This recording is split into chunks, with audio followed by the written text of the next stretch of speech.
اعوذ باللہ من الشیطان الرجیم بسم اللہ الرحمن الرحیم ولما ورد ماء مدین وجد علیہ امتا من الناس یسکون ووجد من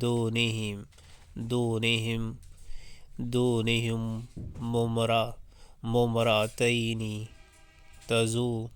تذودان قال ما خطبكما قالتا لا نسقي حتى يصدر الرعاء وأبونا شيخ كبير۔ اور جب وہ مدین کے کنویں پر پہنچا تو اس نے دیکھا کہ بہت سے لوگ اپنے جانوروں کو پانی پلا رہی ہیں، اور ان سے الگ ایک طرف دو عورتیں اپنے جانوروں کو روک رہی ہیں۔